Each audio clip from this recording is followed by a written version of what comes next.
चलिए फ्रेंड्स, शुरू करते हैं आज का अपना वीडियो। आज के इस वीडियो में आपको बताऊंगा क्लास 10th के लिए हिंदी का मॉडल क्वेश्चन पेपर जो कि सेट फर्स्ट है, यानी कि आपके लिए बताऊंगा इस वीडियो में set first model question paper के लिए। इसलिए बने रहिए हमारे साथ वीडियो के लास्ट तक। तो शुरू करते हैं आज का अपना वीडियो। आपको पता होगा कि टाइम दिया जाता है आपको 3 घंटे 15 मिनट का पेपर को सोल्यूशन करने के लिए। 3 घंटे और 15 मिनट का आपको टाइम दिया जाता है पेपर को फुल सोल्यूशन करने के लिए, जिसमें कि हिंदी कक्षा 10th का है और जिसमें कि model set question paper first है, यानी कि मॉडल सेट फर्स्ट है यह है। और पूर्णांक 100 का आपका क्वेश्चन पेपर होगा। तो परीक्षार्थियों के लिए निर्देश है, यानी कि सामान्य निर्देश हैं, इसे आपको विस्तार से पढ़ना है। तो परीक्षार्थी यथासंभव अपने शब्दों में ही उत्तर दें, यानी कि वह क्या कहना चाहते हैं वह अपने शब्दों में ही उत्तर दें। और नेक्स्ट देख लेते हैं कि सभी प्रश्न अनिवार्य हैं, यानी कि ऑल क्वेश्चंस आर कंपलसरी, सभी क्वेश्चंस के जवाब देना लाजमी है, यानी कि जवाब देना ही देना है। और उत्तर देते समय शब्द सीमा का ध्यान रखें, यानी कि उसमें बता रखेगा आपको पहले से कि वह कितने यानी कि कितने शब्द में पूछ रहा है उस क्वेश्चन का जवाब। चलते हैं नेक्स्ट पर, यानी कि घावाला भी ऑप्शन देख लेते हैं। यह कहना चाहता है कि दाहिनी ओर अंक निर्दिष्ट किए गए हैं कि वह क्वेश्चन कितने अंक का है। यहाँ पर आपको बताया जाएगा कि वह क्वेश्चन कितने अंक का है। तो चावाला दे लेते हैं कि प्रश्न पत्र को ध्यान से पढ़ें, इसलिए इसके लिए 15 मिनट का अतिरिक्त समय दिया जा रहा है, यानी कि जो आपको पेपर सॉल्यूशन करने के लिए टाइम दिया जाता है वह 3 घंटे का होता है और 15 मिनट आपको अतिरिक्त दिए जाते हैं, यानी कि अदर दिए जाते हैं। अब चलते हैं नेक्स्ट पर, यानी कि क्वेश्चन नंबर 1 आपका शुरू हो रहा है यहाँ से, इसलिए बने रहिए हमारे साथ वीडियो के लास्ट तक। तो फ्रेंड्स, उम्मीद करूंगा आपको यह वीडियो बहुत अच्छी यूजफुल लगेगा। अगर वीडियो अच्छा लगे तो वीडियो को लाइक करना बिल्कुल भी ना भूलें। फ्रेंड्स, पहला क्वेश्चन आ चुका है। क्वेश्चन नंबर 1 का वाला क्वेश्चन है, निम्नलिखित अपठित गद्यांश को ध्यानपूर्वक पढ़कर नीचे दिए गए प्रश्नों के उत्तर दीजिए। यह क्वेश्चन 12 नंबर का है। जी हाँ फ्रेंड्स, 12 नंबर का है। यानी कि एक गुरुकुल था विशाल और यानी कि प्रख्यात, उसके आचार्य भी बहुत विद्वान थे। एक दिन आचार्य ने सभी छात्रों को आंगन में एकत्रित किया और उनके सामने एक समस्या रखी कि उन्हें अपनी कन्या के विवाह के लिए धन की आवश्यकता है। कुछ धनी परिवार के बालकों ने अपने घर से धन लाकर देने की बात कही, किंतु गुरुजी ने कहा कि इस तरह तो आपके घर वाले मुझे लालची समझेंगे। फिर गुरुजी ने एक उपाय बताया कि सभी विद्यार्थी यानी कि चुपचाप अपने अपने घरों से धन लाकर दें तो मेरी समस्या सुलझ जाएगी, लेकिन यह बात किसी को पता नहीं चलनी चाहिए। सभी छात्र तैयार हो गए। इस तरह गुरुजी के पास धन आना शुरू हो गया। एक बालक कुछ नहीं लाया। गुरुजी ने उससे पूछा कि क्या उसे गुरु की सेवा नहीं करनी चाहिए। उसने उत्तर दिया, ऐसी कोई बात नहीं है, लेकिन मुझे ऐसी कोई जगह नहीं मिलती जहाँ कोई ना देख रहा हो। गुरुजी ने कहा, कभी तो ऐसा समय आता होगा जहाँ कोई ना देख रहा हो। गुरुजी का भी ऐसा आदेश था। तब वह बालक बोला, गुरुदेव ठीक है, पर ऐसे स्थान में कोई रहे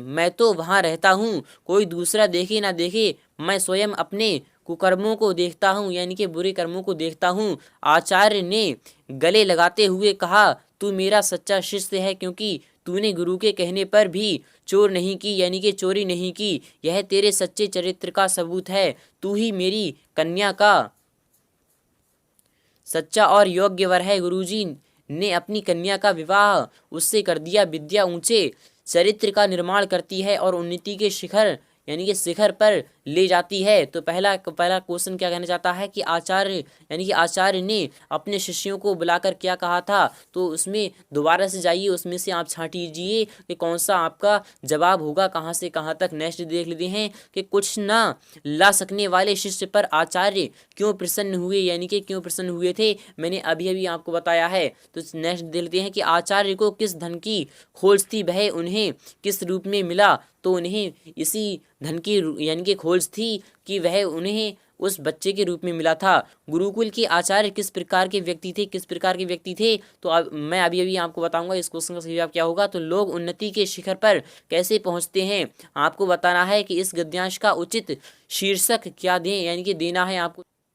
तो फ्रेंड्स, क्वेश्चन नंबर 1 के आपके सामने सभी क्वेश्चंस के जवाब आ चुके हैं। तो क्वेश्चन नंबर 1 का आ वाला क्वेश्चन था। तो पहला वाला क्वेश्चन था का वाला क्वेश्चन, आचार्य ने अपने शिष्यों को बुलाकर कहा कि मुझे अपनी कन्या के विवाह के लिए धन चाहिए। तुम सभी चुपचाप अपने अपने घर से धन लाकर दोगे तो मेरी समस्या सुलझ जाएगी। यह आपका पहला वाला क्वेश्चन यानी क्वेश्चन नंबर 1 का वाले क्वेश्चन का जवाब है। तो नेक्स्ट देख लेते हैं, यानी कि खा वाले क्वेश्चन का सही जवाब क्या था, तो वह था कुछ ना ला सकने वाले शिष्य पर आचार्य इसलिए प्रसन्न हुए क्योंकि वह आत्मज्ञानी और सच्चरित्र यानी कि वह बिल्कुल ही सच्चा था।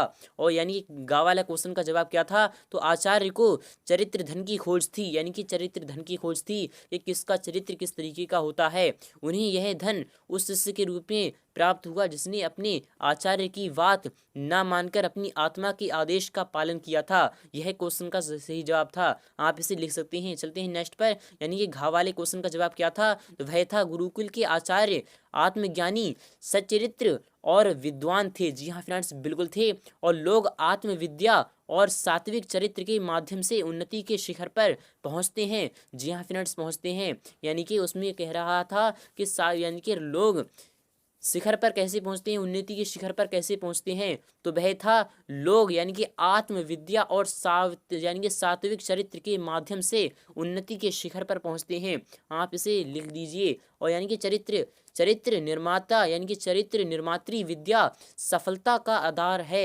यह क्वेश्चन का सही जवाब था आपका, यानी कि वह क्या कहना चाहता था, तो यह क्वेश्चन का सही जवाब था। अब चलते हैं नेक्स्ट पर, यानी क्वेश्चन नंबर 2 देख लेते हैं।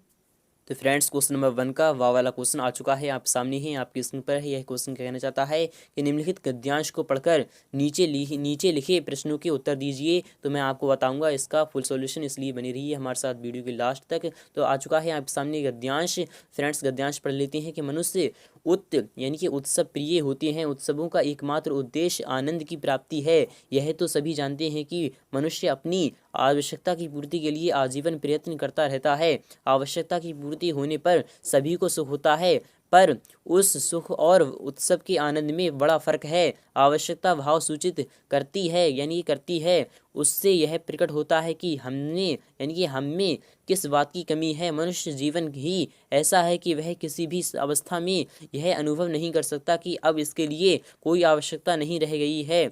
एक के बाद दूसरी वस्तु की चिंता उसे सताती रहती है। इसलिए किसी एक आवश्यकता की पूर्ति से उसे जो सुख होता है वह अत्यंत क्षणिक होता है, क्योंकि तुरंत ही दूसरी आवश्यकता उपस्थित हो जाती है। उत्सव में हम किसी भी बात की आवश्यकता का अनुभव नहीं करते। यह आनंद जीवन का आनंद है, काम का नहीं। यह क्वेश्चन यानी कि यह कथन क्या कहना चाहता है, तो क्वेश्चन नंबर 1 आ चुका है आप सामने है। क्वेश्चन नंबर 1 का वाले क्वेश्चन का वाला क्वेश्चन है, यानी कि मनुष्य किस लिए आजीवन प्रयत्न करता रहता है। तो इस क्वेश्चन का सही जवाब मैं आपको अभी भी बताऊंगा। तो नेक्स्ट देते हैं कि उत्सवों का एकमात्र उद्देश्य क्या है, यानी कि उत्सवों का एकमात्र उद्देश्य क्या है। तो इस क्वेश्चन का सही जवाब क्या है, अगर आपको पता है तो जरूर बताइएगा। तो क्वेश्चन नंबर गा का क्वेश्चन देख लेते हैं। क्वेश्चन नंबर गा क्या कहना चाहता है, मनुष्य को एक के बाद दूसरी चिंता क्यों सताती रहती है। तो नेक्स्ट देखते हैं कि आवश्यकता पूर्ति का सुख क्षणिक क्यों होता है। अब चलते देख लेते हैं ये सभी आंसर्स, यानी कि क्वेश्चन नंबर पहले के वाले का आपकी ये चारों आंसर्स देख लेते हैं। तो चलते हैं इनके आंसर। तो फ्रेंड्स, क्वेश्चन नंबर 1 का वाला क्वेश्चन का पहला वाला क्वेश्चन यानी कि आपके जवाब आ चुके हैं, आप सामने हैं। तो मनुष्य अपनी आवश्यकताओं की पूर्ति के लिए आजीवन प्रयत्न करता रहता है। तो नेक्स्ट देते हैं कि उत्सवों का एकमात्र उद्देश्य आनंद प्राप्ति होती है। जी हाँ फ्रेंड्स, आनंद प्राप्ति होती है। नेक्स्ट देते हैं कि मनुष्य अभावों में जीता है। एक अभाव की पूर्ति होते ही दूसरा अभाव अपनी पूर्ति की मांग करने लगता है। मनुष्य अपनी एक आवश्यकता की पूर्ति करता है कि दूसरी आवश्यकता आधमकती है, वह उसकी पूर्ति के लिए चिंतित होता है, यानी कि उसको किस चीज़ की ज़रूरत है, उसको ज़रूरत ना पड़ने पर भी उसको ज़रूरत होने लगती है। यह इस क्वेश्चन का यानी कि कथन का कहना है। तो नेक्स्ट देख हैं क्वेश्चन नंबर घ देख लेते हैं। क्वेश्चन नंबर घ का जवाब क्या था, तो वह था आवश्यकता की पूर्ति का सुख क्षणिक होता है, क्योंकि एक आवश्यकता की पूर्ति से प्राप्त सुख के पश्चात दूसरी आवश्यकताओं का जन्म होता है और मनुष्य लगातार उनकी श्रृंखला में फंसकर स्थायी सुख से वंचित हो जाता है। तो फ्रेंड्स, यह था आपका पार्ट 1। तो मिलते हैं नेक्स्ट पार्ट में बहुत जल्द। तो फ्रेंड्स, तब तक के लिए थैंक यू। मिलते हैं नेक्स्ट पार्ट में बहुत जल्द।